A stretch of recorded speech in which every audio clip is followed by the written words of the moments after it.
झुका लेंगे माँ। ओंकार ध्वनि के साथ में करिए श्री परमात्मा का स्मरण।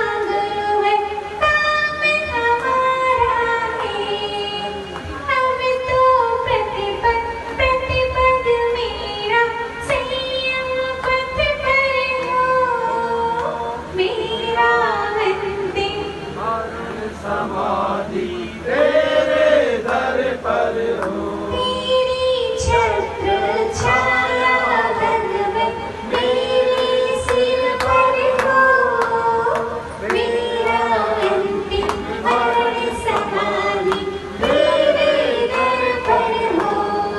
बोले माता शुद्ध परमेष्ठी भगवान की जय, श्री आदिनाथ भगवान की जय, सासनाथ श्री महावीर भगवान की जय। आज का दिवस ऐसा दिवस है, कलशारोहण चल रहा है। ब्रह्मचर्य मंदिर का कलशारोहण करने के समान है। जिसके जीवन में ब्रह्मचर्य है उसके जीवन में सब कुछ है। ब्रह्म माने आत्मा, और आत्मा में जो रमण करता है वो सही ब्रह्मचारी होता है। आत्मा में रमण करने को ब्रह्मचर्य कहते हैं। स्वामी स्थित होने को ब्रह्मचर्य कहते हैं। आज तो कलशारोहण होने वाला है। सारी जनता एकटक निहार रही है कि नींव भरी थी, अगर नींव नहीं भरते सबसे ज्यादा महत्व नींव का होता है। पत्थर दिखते नहीं हैं, लेकिन नींव के पत्थर होते हैं। नींव के पत्थर नहीं होंगे तो मंदिर का शिखर का निर्माण भी नहीं हो सकता है। इसलिए क्षमा के द्वारा हमने अपने मंदिर की नींव भरी और बीच के दिनों में मंदिर का कार्य चलता रहा और आज कलशारोहण हो रहा है। प्रिय आत्मन पूज्य आचार्य भगवान श्री कुंद कुंद स्वामी कहते हैं, सुध परिचिताणु भूया सर्वस्वी काम भोग बंद कहा इयत्तस्सुयंभो रमणीना सुलभो विहत्तस्य। पूज्य आचार्य भगवान अगर कुंद कुंद स्वामी हमें नहीं समझा रहे होते तो ना जाने हमारे मुख से क्या निकलता। एक दिन हम विचार कर रहे थे कि अगर जैन कुल में हम आ जाते और मंदिर नहीं होते और शास्त्र नहीं होते और दिगंबर संत नहीं होते तो क्या होता। अपन बोलते हैं ना, जब आप लोग रोटी खा रहे हो ना, गरम रोटी खा रहे हो ना, ये कैसे खा रहे हो? अपनी कमाई से खा रहे हो क्या? बोलो। जो आपके गैस पर रोटी सिक रही है, जो पकवान आप खा रहे हो, वो किसकी वजह से खा रहे हो? जिस दिन दिगंबर साधु संतों का अंत हो जाएगा उस दिन अग्नि भी नहीं बचेगी, सूर्य भी नहीं दिखेगा। इसीलिए कहते हैं जब तक साधु दिगंबर है तब तक अग्नि अंबर है। आप लोग बोलते हो ना, जब तक सूरज तब तक दुनिया का सम्मान रहेगा। सूरज चांद तो पहले ही चला जाएगा।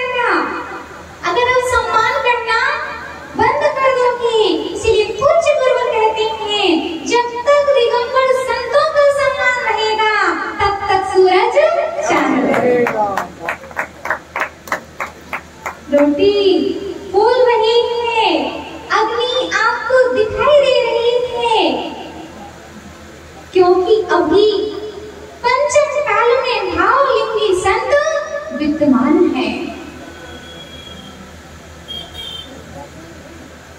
प्रिय आत्मन,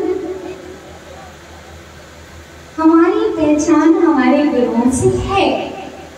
हम दिगंबर नहीं हैं, हमारे गुरु दिगंबर है, इसीलिए हमारी पहचान दिगंबर गुरुओं से है।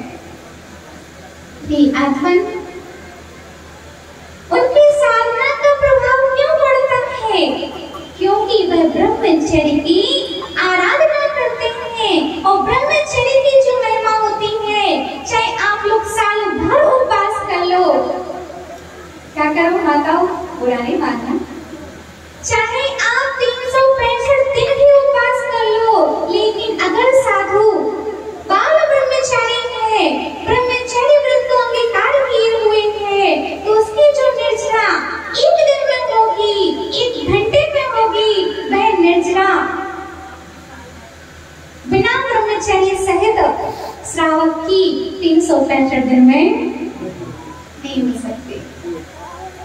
व्रत राज व्रत, ब्रह्मचर्य व्रत, नमन भैया, मंत्र राज मंत्र, ये तो भैया बोलो, मंत्र राज मंत्र, नमोकार मंत्र, मंत्र राज मंत्र, नमोकार मंत्र, और व्रत राज व्रत, ब्रह्मचर्य व्रत। इसीलिए पूज्य गुरुवर कह रहे हैं, आपने विवाह कर लिया, कोई बात नहीं, विवाह कर लिया, कोई बात नहीं, ब्रह्मचर्य कोई कठिन चीज नहीं है, जो करते आए हो उसको छोड़ना होता है, और कुछ ना करने को ब्रह्मचर्य कहते हैं। क्या कहते हैं माता? जो करते आए हो उसको छोड़ना पड़ता है, करना कुछ नहीं पड़ता है। हे माताओं, अलग से नियम आप मत लो।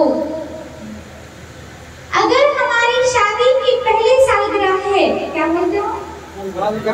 सालगिरह बोलते हो ना? अगर प्रथम सालगिरह है माताओं, तो ध्यान रखना, भगवान के श्री चरणों में जाना, आप पार्टी मत करना, आप केक मत काटना, लेकिन भगवान के श्री चरणों में अपने कर्म काटने के लिए आना, क्योंकि केक काटने से तो कर्म बंद होगा, लेकिन प्रभु के चरणों में सिर झुकाने से कर्म कट जाएंगे। केक काटने के लिए हमारे भगवान ने नहीं कहा था, कर्म काटने के लिए भगवान ने कहा था, और हम कर रहे हैं उल्टा। सुनने में हमारी गलती हो गई। भगवान ने कहा था कि कर्म काटना चाहिए, और हमने सुना कि केक काटना चाहिए। क्या कह सुन लिया हमने? भगवान ने क्या कहा था? कर्म काटना चाहिए, और कितने कर्म काटना चाहिए?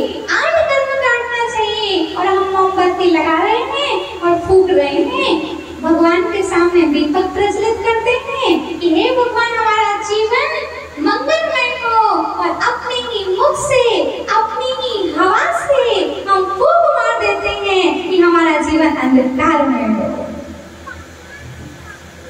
हाँ, दीपक भैया, बहुत बुरा लग सकता है हमको, क्योंकि हर मंगल कार्य की शुरुआत दीपक बुझा करके नहीं की जाती है, हर मंगल कार्य की शुरुआत दीपक प्रज्वलित करके की जाती है।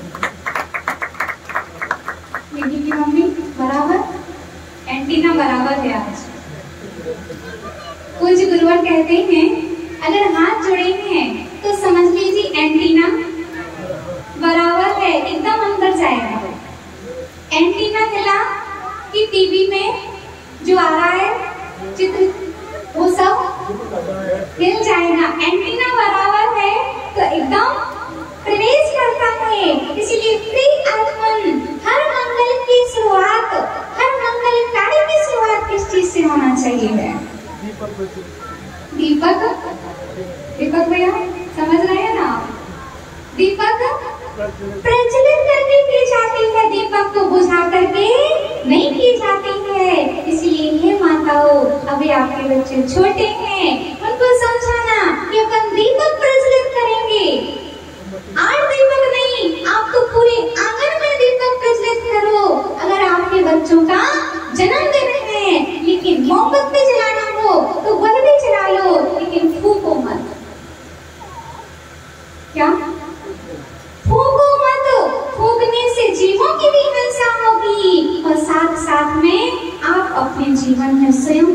स्वीकार करोगे।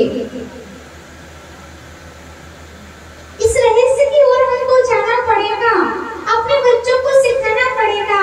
और लखनऊ वाले, आप लोग तो इतने अच्छे हो कि हर कार्य के लिए आप जी बोलते हो, तो यहाँ पर कौन कौन ऐसा है जो मोमबत्ती नहीं बुझाएगा?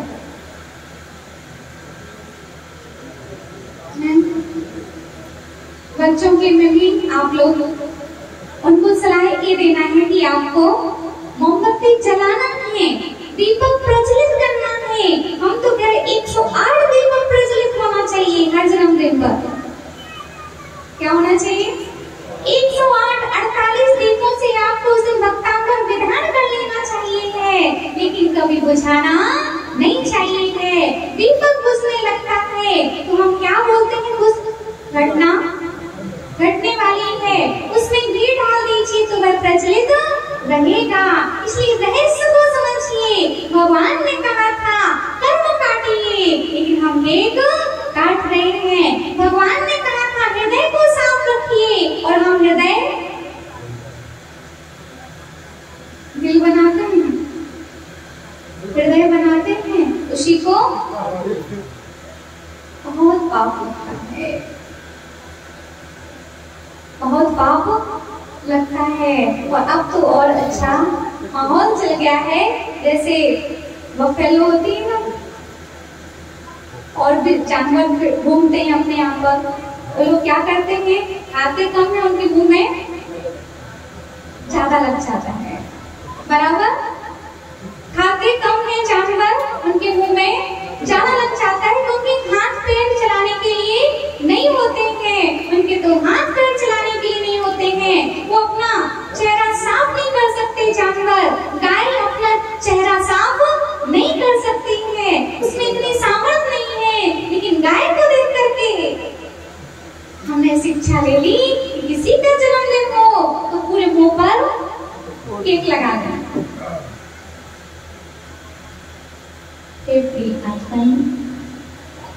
आचार्य भगवान कुंद कुंद स्वामी हमारे मन को कुंदन करने के लिए आए हैं, और वह कह रहे हैं कि शुद्ध परिचय होया सब सभी काम भोग बंद कथा, काम की कथा, भोग की कथा, बंद की कथा हमने हर जगह सुनी है, लेकिन दर्शन, ज्ञान और चारित्र की कथा हमें समय सार में मिलती है। कहते कुछ है, करते कुछ है, इसीलिए मांगते कुछ है, मिलता कुछ और है। जय जय नाथ परम गुरु होए, बेटा मांगे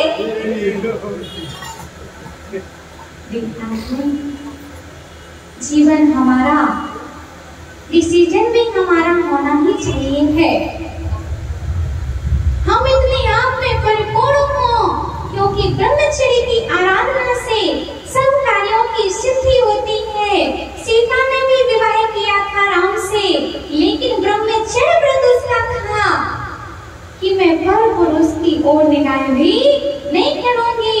तब उसकी साधना से प्रभाव पड़ता है कि अग्नि भी जल बन जाती है। विवाह के लिए भी मना कर रहे, लेकिन शुद्ध विचारों के साथ विवाह करो, एक तक सीमित रहो कम से कम। ये तो हम कर ही सकते हैं। इसलिए पूज्य गुरुवर कहते हैं अग्नि भी जल बन सकती है अगर तुम्हारी साधना उत्कृष्ट है तो। प्रियतम सीता, अनंगसरा, अंजना, मनोवती, चेलना, कितने कष्ट आए हैं नारियों के जीवन में, उतना कष्ट तो हमारे जीवन में भी अभी भी नहीं आया है। वो त्याग त्याग करते थे और हम तलाक तलाक करते हैं। बताओ वो क्या करते थे? त्याग त्याग करते थे और हम तलाक तलाक तलाक करते हैं। तलाक होना चाहिए है, तलाक नहीं होना चाहिए है। तलाश निज आत्मा की होना चाहिए है, शुद्ध विचारों की होना चाहिए है। शुद्ध विचार आएंगे कैसे? वो आएंगे ब्रह्मचर्य व्रत से। शादी को कितने वर्ष हो गए? सोच लो। 8 वर्ष हो गए। तो हम आपको यह शिक्षा देना चाहते हैं कि आप एक साथ ब्रह्मचर्य मत लीजिए। आपकी शादी की पहली सालगिरह है, भगवान के श्री चरणों में आइए और भगवान से कहिए मेरा माह में 1 महीने 1 दिन का ब्रह्मचर्य व्रत। बहुत सरल होगा आपके जीवन में अगर हमारी ट्रिक से चलोगे तो।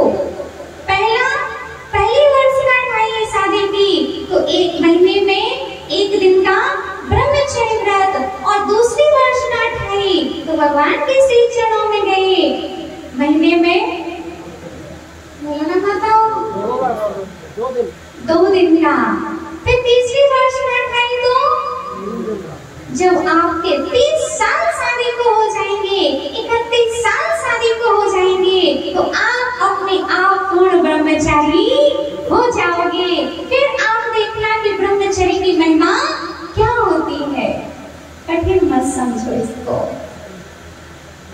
आदिनाथ भगवान ने विवाह किया, साधना भी की, उनको 1000 साल लगे साधना करने के बाद में केवल ज्ञान होने में, और हमारे मल्लिनाथ भगवान को ब्रह्मचर्य के प्रभाव से मात्र 6 ही दिन में मोक्ष की। ब्रह्मचर्य का महत्व है, हम लोग तो जानते भी नहीं थे कि ब्रह्मचर्य होता क्या है। मात्र इतना ही मालूम था कि विवाह नहीं करना चाहिए, शादी नहीं करना चाहिए, बस हो जाता है ब्रह्मचर्य व्रत।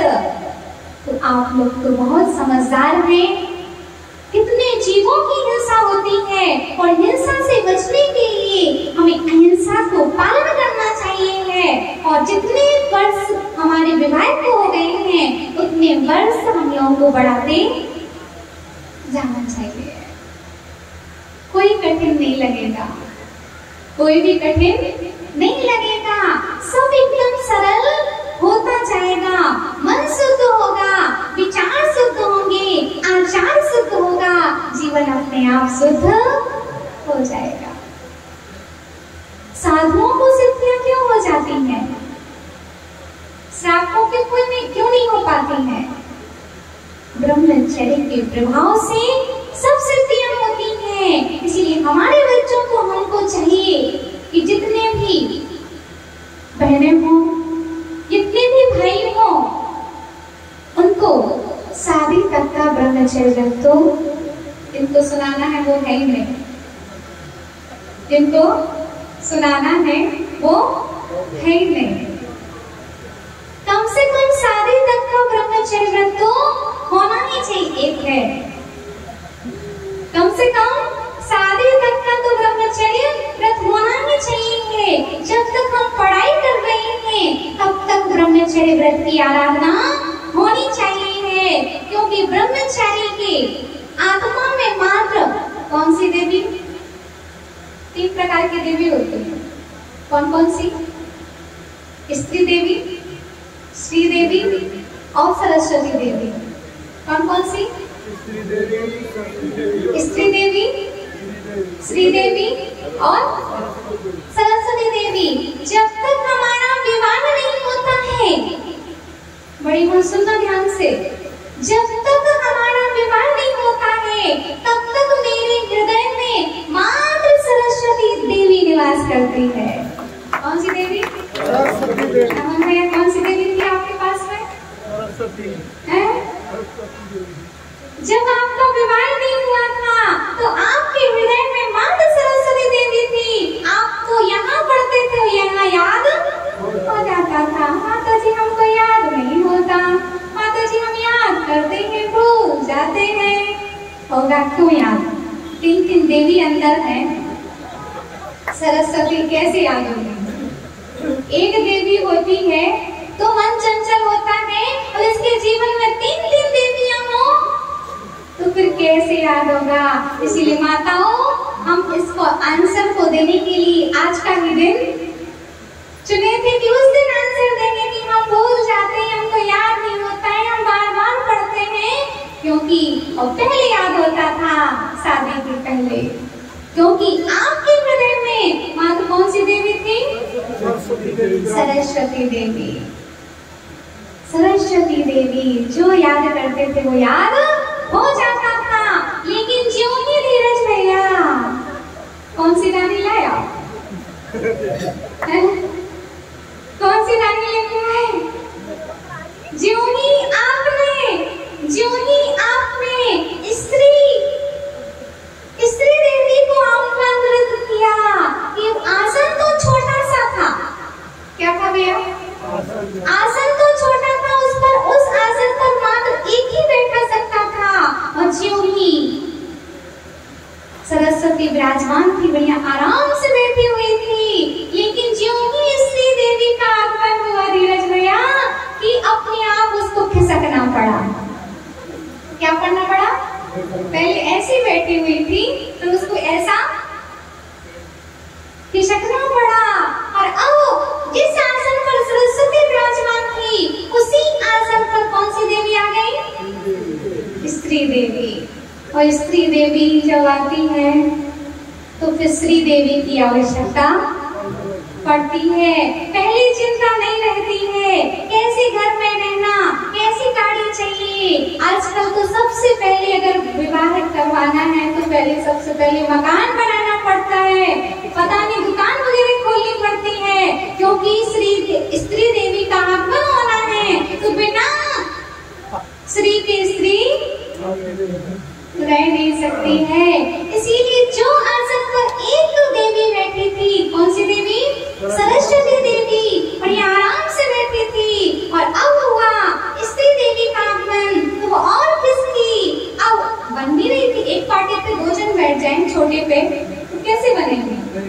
थोड़े दिन के लिए आधे घंटे के लिए बैठ सकते हैं, लेकिन फिर उसी आसन पर तीसरी देवी आ जाए, श्री देवी, तो फिर सरस्वती देवी को शर्म लगती है कि अब तुम दोनों बैठे रहो,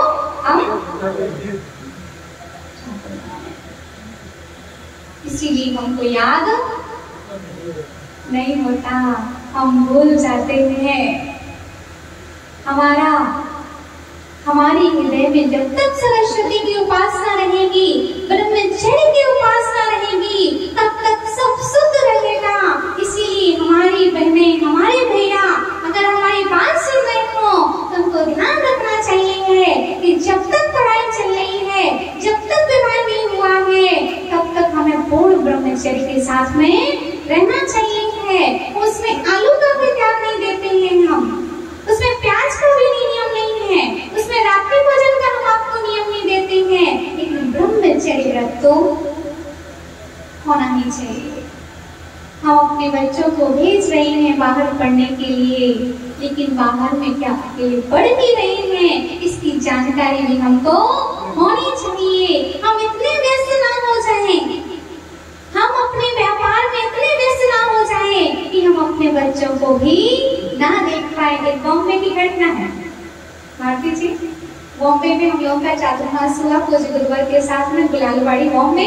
तो किसी से पूछा कि आपका बच्चा कितना बड़ा है, पिताजी से पूछा आपका बच्चा कितना बड़ा है, उन्होंने कहा हमारा बच्चा इतना बड़ा है। क्या कहा? हमारा बच्चा, ऐसा नहीं कहा, क्या कहा? हमारा बच्चा इतना बड़ा है। तो फिर गुरुवर ने पूछा आपका बच्चा इतना बड़ा है, ऐसा कैसा हिसाब है, मोटा है क्या इतना? फिर उन्होंने कहा कि मैंने अपने बच्चे को कभी जागते हुए देखा ही नहीं है। मैं सुबह से जाता हूँ जॉब करने के लिए, तब बच्चा सोता रहता है, और जब मैं आता हूँ तब भी बच्चा सोता मिलता है। तो मैंने खड़ा बच्चा तो कभी देखा ही नहीं है, इसलिए मैं ये नहीं बता पा रहा हूँ कि मेरा बच्चा इतना है कि, इसीलिए मैं लेटे हुए देखा है, इसलिए ऐसा बताया कि मेरा बच्चा इतना है। हे पिताजी, हे माँ जी, इतने व्यस्त ना हो जाना कि आप अपने बच्चों को संबंधित तो जोड़ते जाओ, लेकिन संस्कार की बूंद भी उनके जीवन में ना आ पाए। इसीलिए भैया कार वालों को बेटी दो या ना दो, लेकिन वो कार वालों को बेटी तो दे ही देना चाहिए। इसके पास में नमोकार बंद होगा, उसके पास में अपने आप कार आ जाएगी, और इसके पास कार होगी मात्र नमोकार नहीं होगा तो फिर कुछ भी संभव नहीं है। क्योंकि कार में बैठ करके संसार की यात्रा की जा सकती है, लेकिन नमोकार रूपी कार में बैठ करके सिद्धालय की यात्रा की जा सकती है। और कौन सी कार चाहिए है? सही में कि उसे कह रहे कि साची साची बता, साची साची बोलना, साची साची बोलना, प्रतिष्ठा वाले को अपनी बेटी देना, ऐसी मत दे देना। और बेटियों को भी चाहिए कि अपने माता पिता के अनुसार आचरण करें, जैसा वो कहें वैसा वह करें। क्योंकि हमारा धर्म अगर हमारे साथ में है तो सब साथ में है, और जीवन से धर्म गया यानी ब्रह्मचर्य गया कि आपका सब कुछ चला गया, पैसा चला गया तो कुछ गया, लेकिन आपका धर्म आपसे चला गया तो आपका सब कुछ चला गया। इसीलिए प्रिय आत्मन पैसे के साथ में कुछ अपना पुण्य भी जोड़ करके चलो, धर्म करते रहो, ब्रह्मचर्य व्रत की साधना करते रहो। आज ब्रह्मचर्य के व्रत के दिन आप भगवान के श्री चरणों में हमारे निवेदन पर आप लोग भगवान से एक श्रीफल चढ़ा करके कितने यहाँ पर बैठे हम लोग निवेदन करना, हे भगवान मेरी शादी को इतने वर्ष हो गए हैं, इतने वर्ष का मैं ब्रह्मचर्य व्रत अंगीकार करता हूँ, और जिनका एक ही साल हुआ हो उनको महीने में एक दिन का लेना चाहिए है, जिनको 2 साल हो गए हैं तो 2 दिन का लेना चाहिए है। इसीलिए प्रिय आत्मन आप अपने आप में समझदार हैं, आप हमसे भी ज्यादा समझदार हैं, क्योंकि हम लोग तो कम पढ़े लिखे लोग तो जानते नहीं थे, इसलिए हम लोग तो निकल आए, लेकिन आप लोग बहुत ज्यादा समझदार हैं, इसीलिए अभी मझधार में हैं, इसीलिए आपको निकलना होगा उस मझधार से पार होने के लिए। तो उसमें ब्रह्मचर्य सबसे बड़ा उपकारी है। ब्रह्मचर्य व्रत आ गया तो हमारे जीवन रूपी मंदिर में आजकल सारोहण हो जाएगा। इसीलिए हम आपसे कोई नियम लेने को नहीं कह रहे, लेकिन एक ब्रह्मचर्य व्रत हमारे जीवन में आ गया। इसीलिए पृथ्वी परिवर्तन के फॉर्म में सबसे पहला नियम वही है, क्योंकि ये शेष नियम तो अपने आप आ ही जाते हैं। एक ब्रह्मचर्य जिसके जीवन में है, चाहे और नियम हो या ना हो, ब्रह्मचर्य होना अनिवार्य है। इसलिए ब्रह्मचर्य की आराधना आप करें, जैसा हम कर रहे हैं वैसा आप भी कर सकते हैं। अंतर्मुख में भी केवल ज्ञान हो सकता है अगर ब्रह्मचर्य व्रत हमारा है तो। इसीलिए श्रावक हो चाहे साधु हो, सबको इस धर्म की आराधना करना चाहिए। इसी मंगल भावना के साथ में गुरु परम पूज्य आचार्य भगवान श्री विभू सागर जी महाराज की जय। श्री माता की जय। धर्म सभा में आने वाले सब शरण जाते, धर्म देशना सुनने वाले दिव्य ध्वनि पाते। गुरु मिले तो प्रभु मिले के कहती वाणी माँ, बारी बारी हम शीश झुकाएं हे जिनवाणी माँ, हे जिनवाणी माँ।